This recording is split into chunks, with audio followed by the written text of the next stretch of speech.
आप सभी लोगों का मेरे YouTube चैनल पर बहुत बहुत स्वागत है।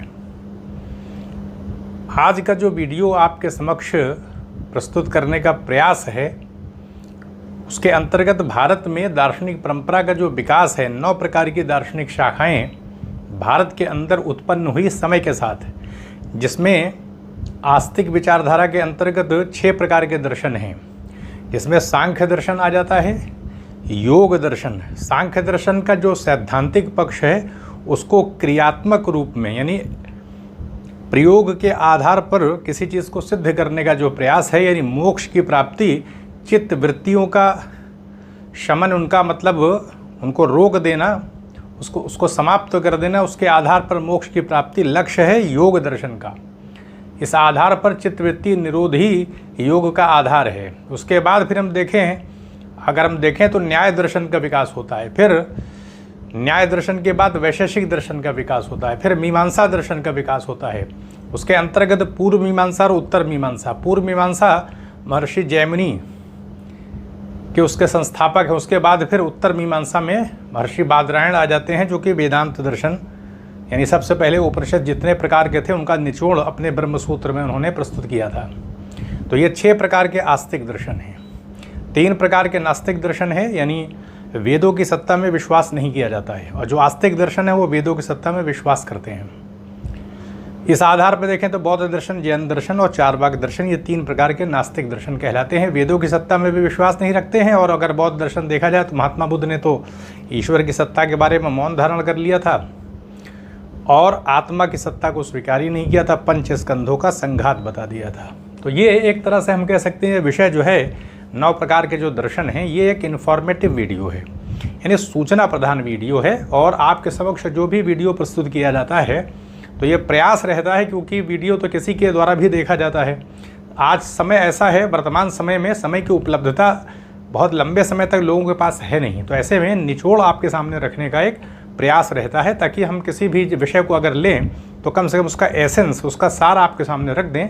उसके बाद फिर अपने ही आधार पर इंसान व्याख्या कर लेता है। तो ये प्रयास रहता है।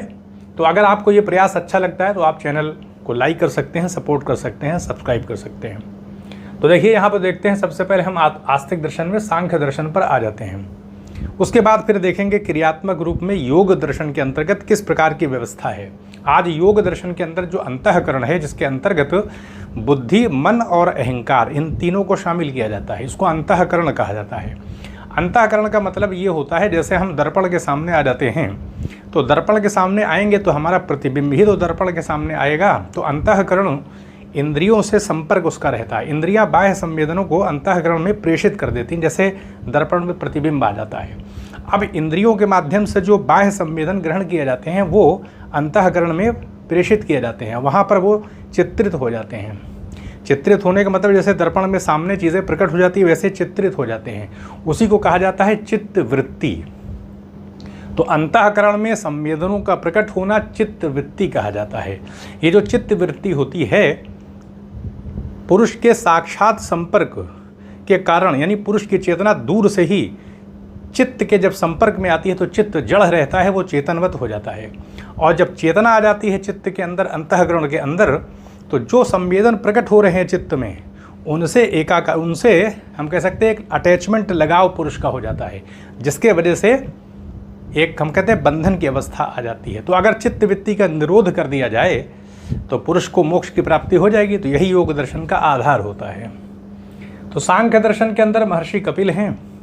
इसमें द्वैतवाद को स्वीकृत किया गया है। 2 प्रकार की सत्ताओं को हमेशा से माना गया है। एक है तत्व, जिसको पुरुष कहा गया, दूसरा तत्व है प्रकृति। प्रकृति जड़ होती है, पुरुष चेतन होता है। इन्हीं चेतन और जड़ के संपर्क से, संपर्क का मतलब है दूर से ही पुरुष की चेतना, जैसे चुंबक के द्वारा लोहे को खींच लिया जाता है, तो दूर से ही पुरुष जो है, जो कि संख्या में असंख्य अनेक होते हैं और चेतना होते हैं, तेजोमय होते हैं।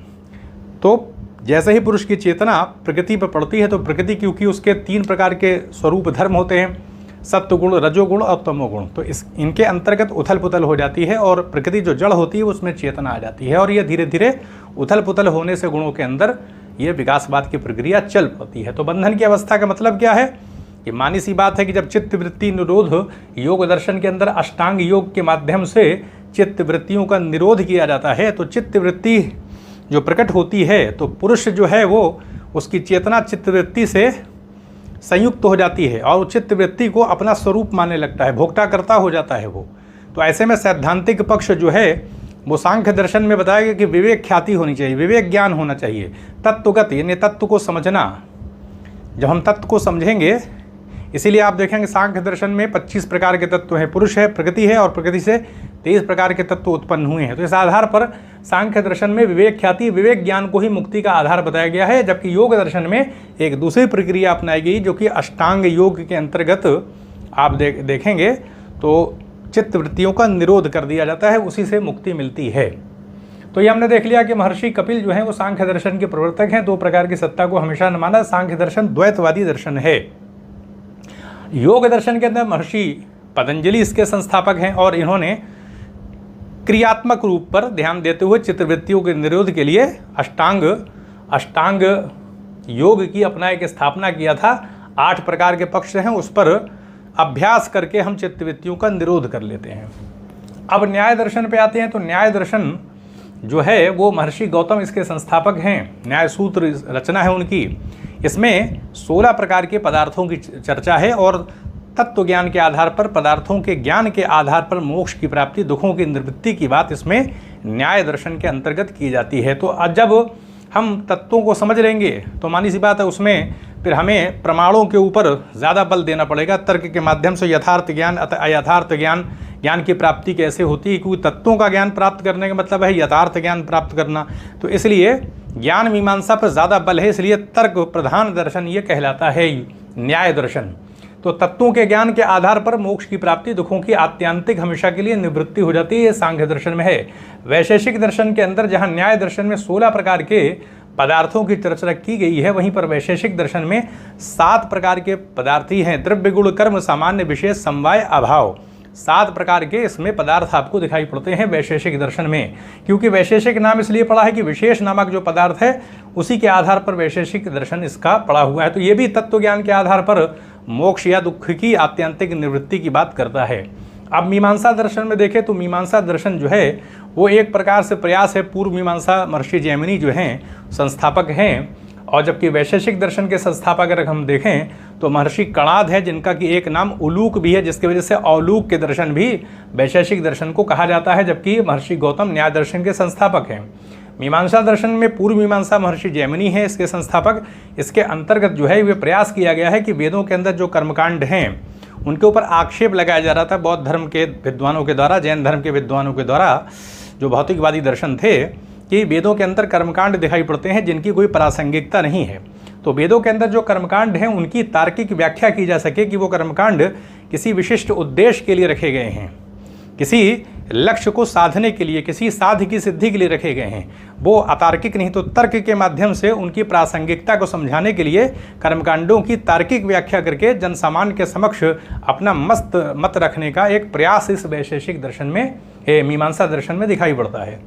उत्तर मीमांसा, पूर्व मीमांसा तो महर्षि जैमिनी, उत्तर मीमांसा में महर्षि बादरायण है, जिसको वेदांत दर्शन कहा जाता है। वेदांत दर्शन के अंतर्गत हम देखें तो महर्षि बादरायण उन्होंने ब्रह्मसूत्र की रचना किया था, उपनिषदों की निचोड़ प्रस्तुत किया था। उसके बाद फिर ब्रह्मसूत्र पर शंकराचार्य ने, जो कि 788 ईस्वी में पैदा हुए थे, उन्होंने ब्रह्मसूत्र भाष्य लिखा था। बाद में फिर अद्वैत वेदांत उनका एक मत है जिसमें एकमात्र ब्रह्म की सत्ता को स्वीकार किया गया है।